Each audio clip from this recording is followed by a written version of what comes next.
정성으로 예배드리는 모든 심령들을 주의 이름으로 사랑하고 축복합니다.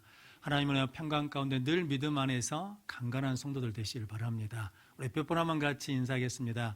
바람 같은 성령님으로 살아납시다. 불같은 성령님으로 옥토가 됩시다.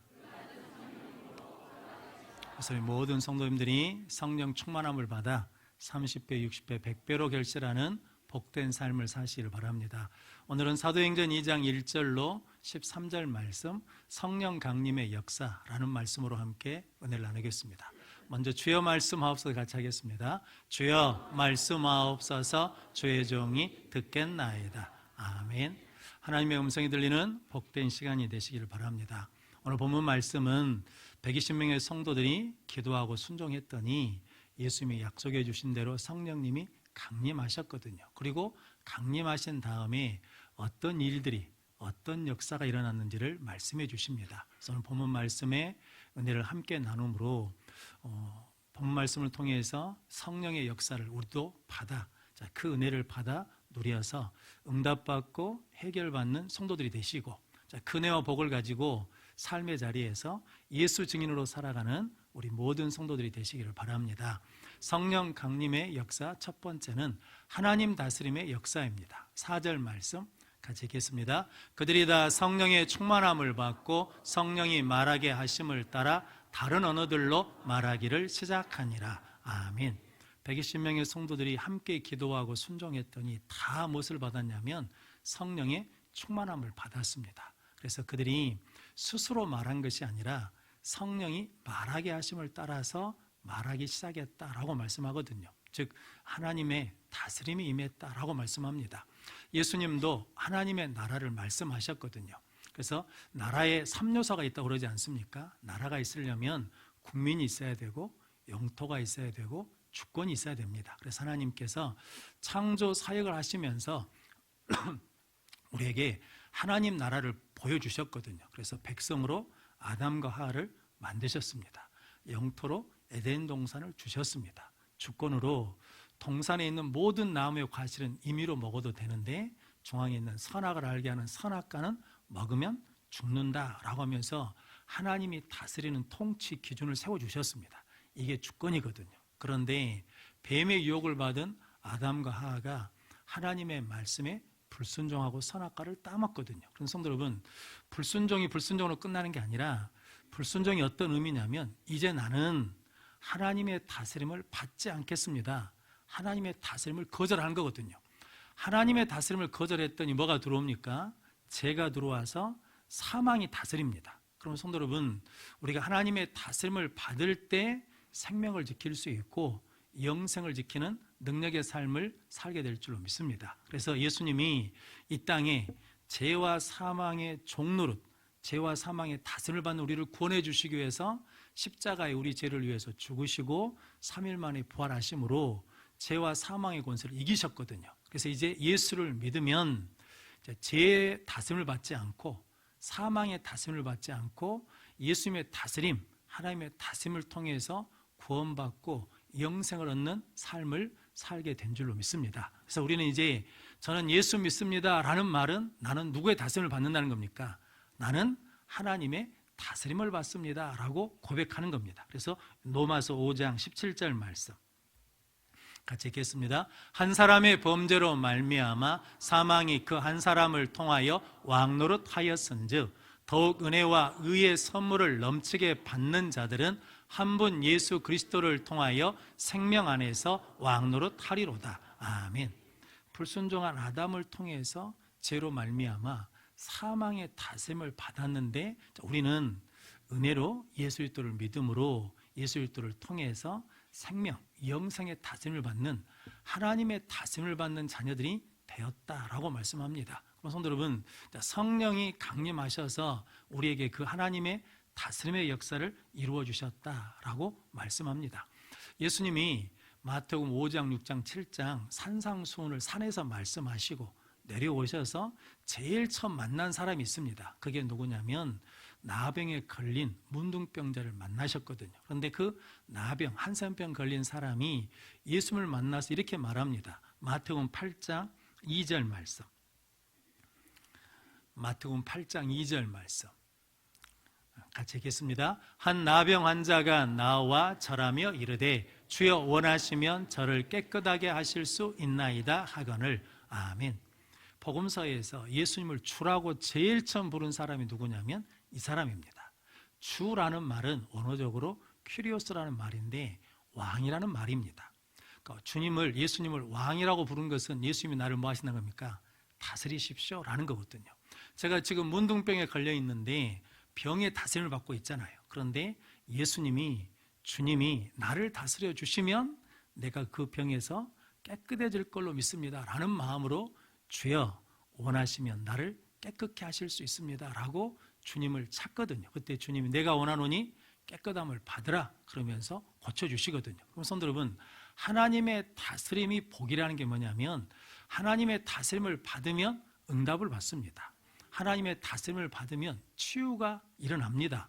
하나님의 다스림을 받으면 승리하게 될 줄로 믿습니다. 그러면 성도 여러분, 하나님의 다스림을 받는다는 것은 나를 구속시키는 게 아니고 실은 하나님의 나를 자유케 하시며 은혜롭게 하시며 승리케 하시는 역사거든요. 그런데 마귀는 계속해서 우리에게 속이거든요.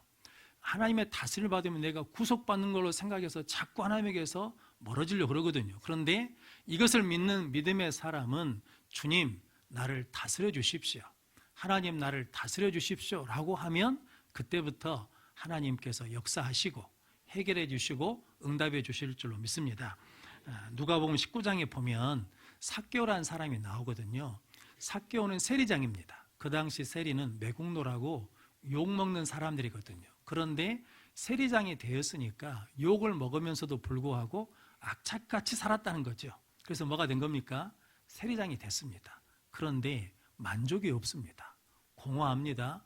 불안합니다. 그러니까 예수님이 어떤 분인지 만나고 싶은데 키가 작아서 사람이 많아서 갈 수 없으니까 앞으로 달려나가서 돌 모아가 나무에 올라가지요. 그래서 예수님이 삭개오야 내려오라, 오늘 내가 네 집에 유해하겠다라고 그랬더니 삭개오가 즐거이 영접합니다. 그리고 난 다음에 삭개오가 누가복음 19장 8절 말씀 같이 읽겠습니다. 삭개오가 서서 주께 여짜오되 주여 보시옵소서, 내 소유의 절반을 가난한 자들에게 주겠사오며 만일 누구의 것을 속여 빼앗은 일이 있으면 네 갑절이나 갚겠나이다. 아멘. 삭개오도 예수를 뭐라고 부릅니까? 주여라고 부르거든요. 주님 나를 다스려 주십시오. 그러면 내가 이 불안에서 해방되겠습니다. 주님이 나를 다스려 주시면 이 공허에서 내가 해방되어 참된 만족을 얻겠습니다 라고 주여 나를 다스려 달라고 구하거든요. 그러면서 내 재산의 반을 가난한 자들에게, 속여 빼앗은 일이 있으면 4배로 갚겠다고 그러거든요. 이건 삭개오 스스로 말한 것이 아니라 하나님의 말씀, 율법에 기록된 말씀이거든요. 그러니까 예수님이 나를 다스려 주시고 내가 뭐의 다스림을 받겠다는 겁니까? 말씀의 다스림을 받겠습니다. 말씀에 순종하겠습니다 라고 고백한 거거든요. 그럼 성도 여러분, 우리도 하나님의 다스림을 받는다는 것은, 예수님의 다스림을 받는다는 것은 뭐의 다스림을 받는다는 겁니까? 말씀의 다스림을 받는다는 거죠. 말씀에 순종한다는 거죠. 그러면 하나님 우리를 뭐 하는 겁니까? 우리를 자유케 하셔서 참된 기쁨과 평안을 허락해 주실 줄로 믿습니다. 마태복음 4장에 예수님이 시험 받으시잖아요. 근데 예수님이 시험을 뭘로 이기십니까? 말씀으로 이기십니다. 그러니까 우리도 하나님의 다스림을 받으면, 말씀의 다스림을 받으면 시험을 뭐 할 수 있어요? 이길 수 있어요. 유혹을 이길 수 있어요. 세상을 이기는 승리하는 삶을 살게 될 줄로 믿습니다. 이렇게 보면 베드로가 밤이 새도록 빈 그물질을 하잖아요. 그런데 예수님이 찾아오셔서 깊은 곳에 그물을 내려라 그랬더니 베드로가 얻은 것이 없지만은 말씀에 의지해서 그물을 내리겠습니다. 말씀에 뭐 하겠다는 겁니까? 순종하겠다. 말씀에 다스림을 받겠다 그랬더니 빈 그물이 뭐가 되었습니까? 가득 찬 그물이 되었습니다. 실패한 인생이 성공한 인생이 되었습니다. 패배한 인생이 승리한 인생이 된 줄로 믿습니다. 그래서 우리도 성령님을 통해서 하나님의 다스림, 예수 그리스도의 다스림, 그리고 말씀의 다스림을 받으면 이 역사가 우리 가운데 일어나게 될 줄로 믿습니다. 사도행전 16장에 보면 바울과 실라가 빌립보 감옥에 갇혔거든요. 매를 많이 맞았습니다. 그리고 발에 착고가 채워져 있거든요. 감옥문이 닫혀 있습니다. 그런데 바울과 실라가 우리가 아는 것처럼 뭐합니까? 기도하고 찬송합니다. 그 상황에서 기도하고 찬송한다는 것은 바울과 실라가 우리는 이 환경에 묶이지 않겠습니다. 이 상황에 묶이지 않겠습니다. 우리는 기도한다는 것은 누구에게 묶이겠다는 겁니까? 하나님께 묶이겠습니다. 찬양한다는 것은 하나님은 여전히 나의 누구시라는 겁니까?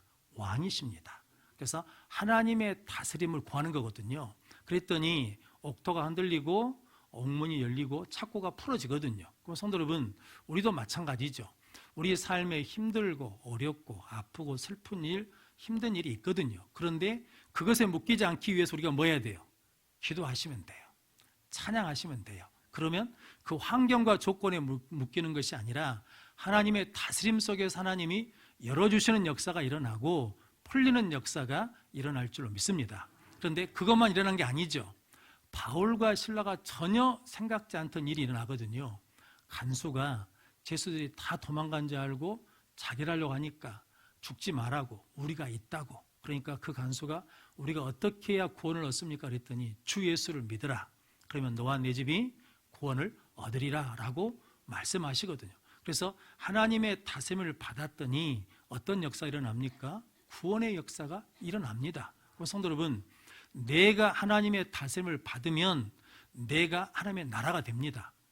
우리 가정이 하나님의 다스림을 받으면 우리 가정이 하나님의 나라가 됩니다. 교회가 하나님의 다스림을 받으면 하나님의 나라가 될 줄로 믿습니다.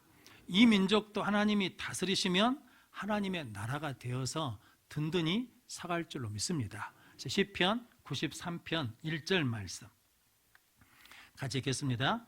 여호와께서 다스리시니 스스로 권위를 입으셨도다. 여호와께서 능력의 옷을 입으시며 띠를 띠셨으므로 세계도 견고히 서서 흔들리지 아니하는도다. 아멘. 하나님이 다스리시면서 스스로 권위를 세우시고 능력으로 옷 입으시고 그리고 세계가 견고하여 든든히 서간다라고 말씀하거든요. 그럼 성도 여러분, 하나님이 나를 다스리시면 하나님 우리를 영적으로 권위 있게 세워주십니다. 하나님이 나를 다스리시면 능력으로 옷 입혀주십니다.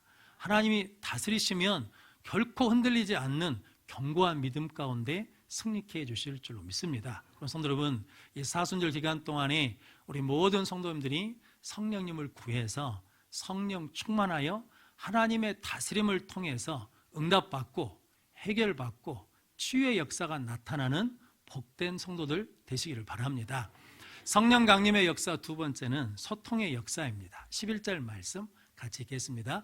그레데인과 아라비아인들이라 우리가 다 우리의 각 언어로 하나님의 큰 일을 말함을 듣는도다 하고 아멘.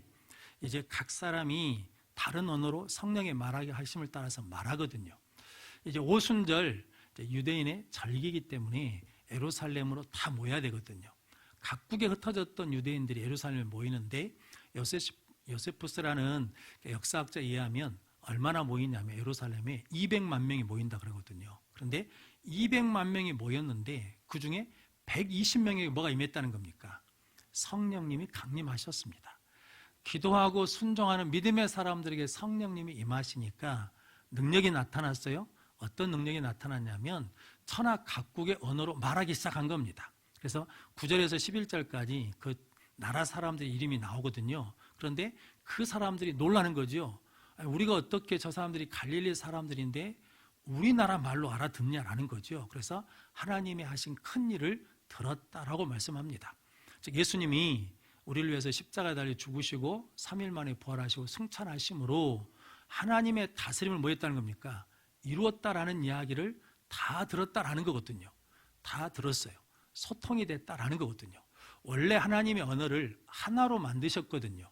그런데 창세기 11장 바벨탑 사건 때문에 언어가 혼란케 되었습니다. 사람들이 하늘 꼭대기까지 탑을 쌓자라고 이야기합니다. 그 탑을 높이 쌓아가지고 우리 이름을 내고 흩어짐을 면하자 그러거든요. 하나님은 흩어지라고 그랬는데 그들이 뭐 한다는 겁니까?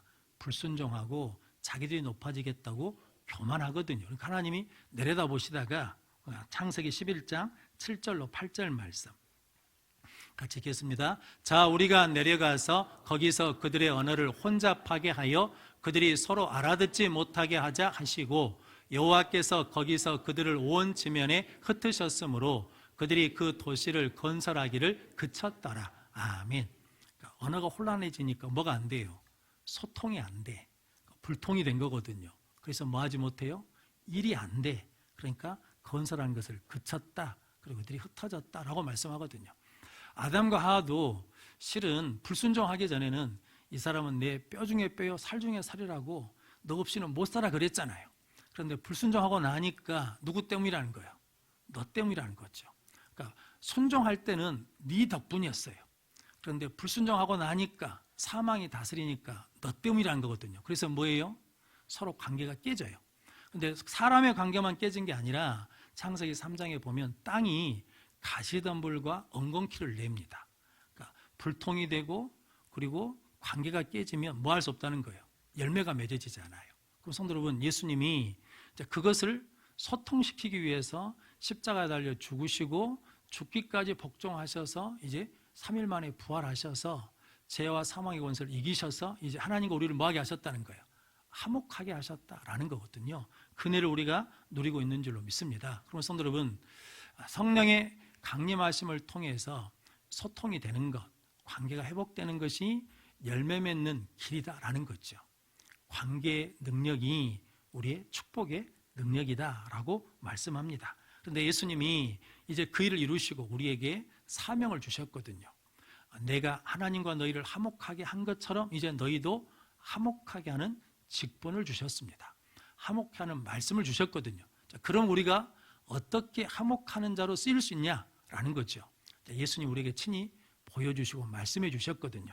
마태복음 20장 28절 말씀 같이 읽겠습니다. 인자가 온 것은 섬김을 받으려 함이 아니라 도리어 섬기려 하고 자기 목숨을 많은 사람의 대속물로 주려 함이니라. 아멘.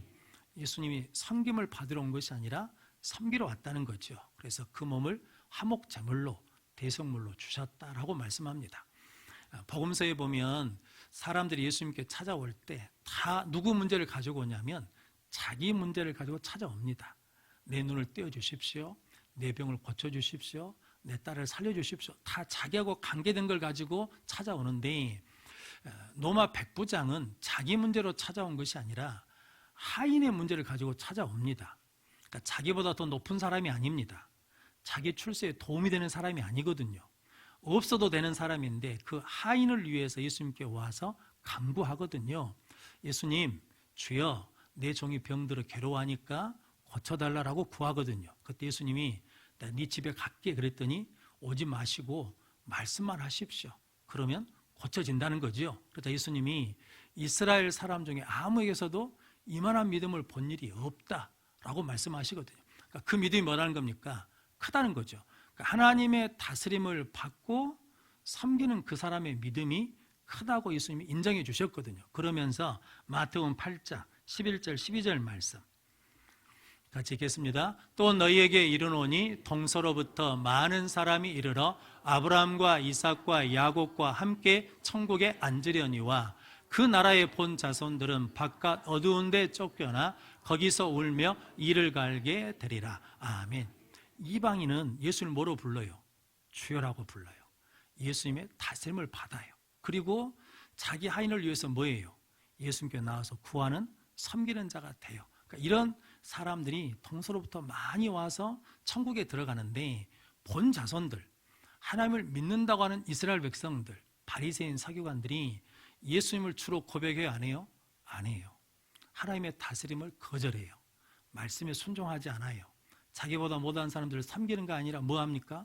정죄합니다. 그러니까 이 사람들은 어디에 간다는 거예요?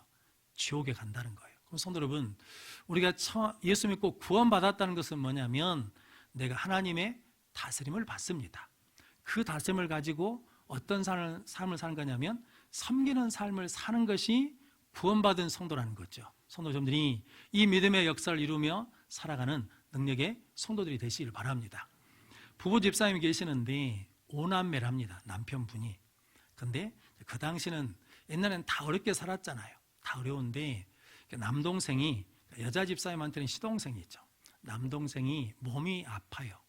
몸이 약하고 아프니까 자꾸 생활하려고 하니까 빚을 지게 됐답니다. 근데 빚을 지니까 부부싸움이 어쩌겠습니까? 잦아요. 그러니까 경제적으로 어렵고 부부싸움도 잦고 그래요. 근데 이 집사님 부부 딸이 결혼하게 되었어요. 결혼하고 난 다음에 이제 저녁에 축의금을 계산하는데 여자 집사님이 곁에서 뽀짝뽀짝 거리는 거예요.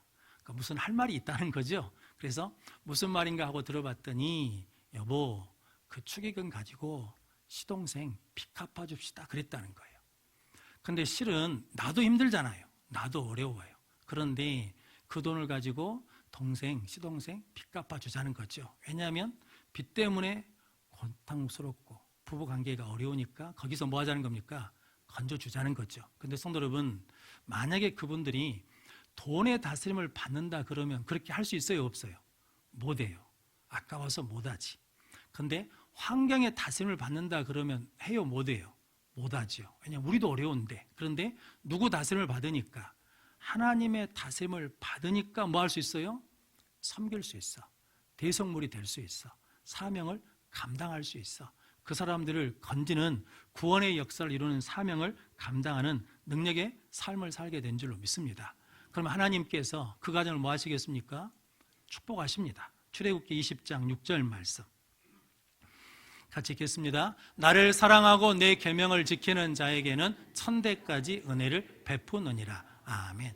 하나님의 다스림을 받고 하나님의 말씀대로 섬기는 사람에게 천대까지 은혜를 베푸시겠다는 거죠. 자식들이 잘 되셨어요. 손자들까지도 잘 되셨어요. 하나님의 말씀은 반드시 이루어진다는 거죠. 그럼 성도 여러분, 우리도 하나님의 다스림을 받으면 뭐 할 수 있어요?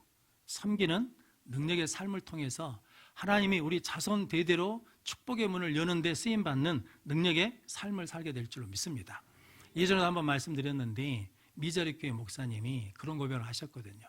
미자리 교회에 있을 때 선교비를 받는 교회잖아요. 그런데 교인들한테 어느 날 그렇게 말했답니다. 우리가 언제까지 받기만 하겠냐?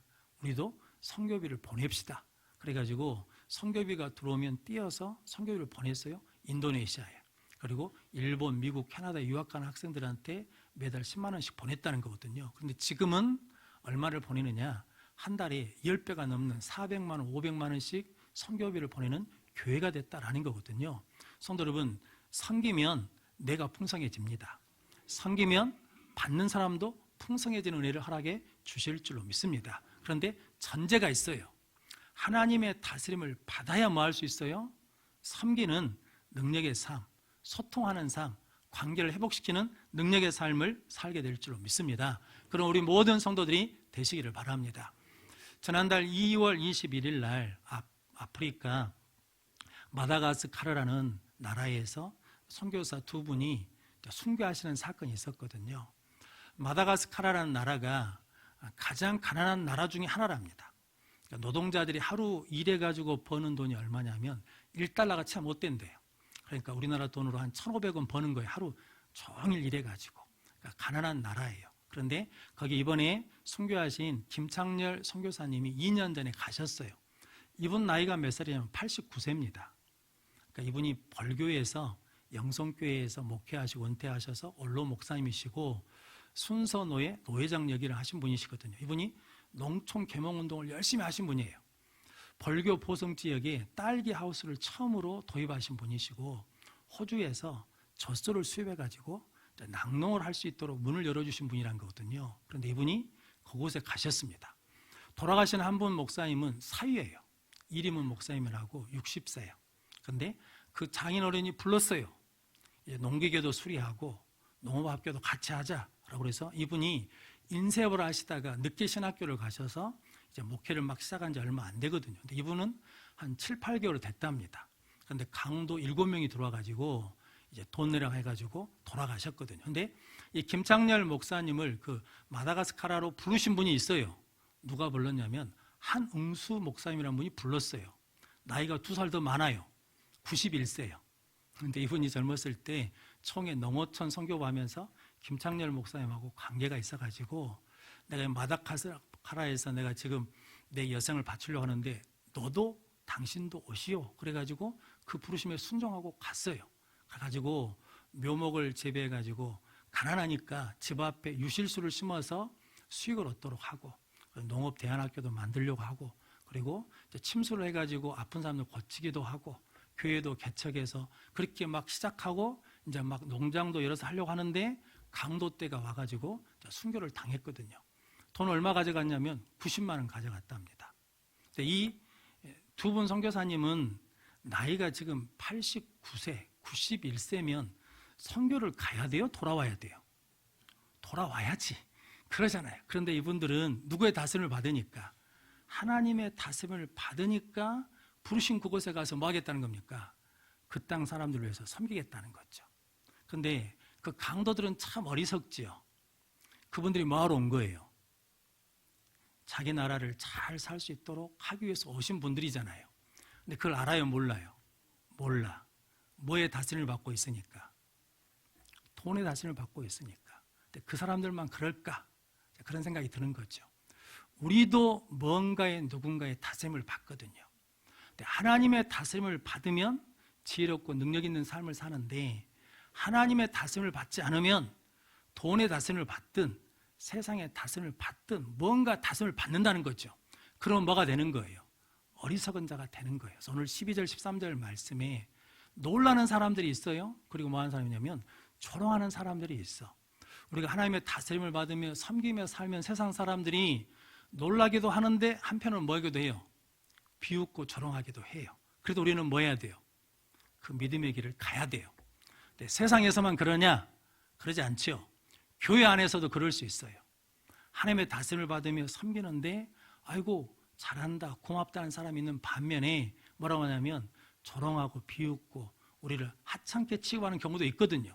그럼에도 불구하고 우리는 어딜 가야 돼요? 하나님의 다스림을 받으며 섬기는 능력의 삶을 살아가면 하나님께서 우리 자손 대대로 천대까지 복을 주시는 은혜의 문을 여는 능력의 삶을 살게 될 줄로 믿습니다. 이 사순절 기간 동안에 여러분들이 하나님 앞에 서고 십자가 앞에 서서 주여 내가 하나님의 다스림을 받고 싶습니다. 그 다스림 속에서 소통케 하는 섬기는 자로 쓰임받고 싶습니다 라고 결단하여 우리 자손들에게 은혜의 문을 열고 축복의 문을 열고 응답받고 해결받고 치유되는 사순절이 되시기를 주님의 이름으로 축원합니다. 기도하겠습니다. 거룩하신 아버지 하나님 감사합니다. 오늘 또 우리를 불러주시어서 아버지 앞에 찬양하며 하나님의 다스림 안에 거하게 하시니 감사합니다. 성령 충만함을 통하여 하나님의 다스림 속에서 섬기고 우리가 믿음으로 삶으로 이 땅에 하나님의 나라를 이루어가게 하시고 우리 자손들에게 축복의 문을 여는 자로 쓰임받게 하여 주옵소서.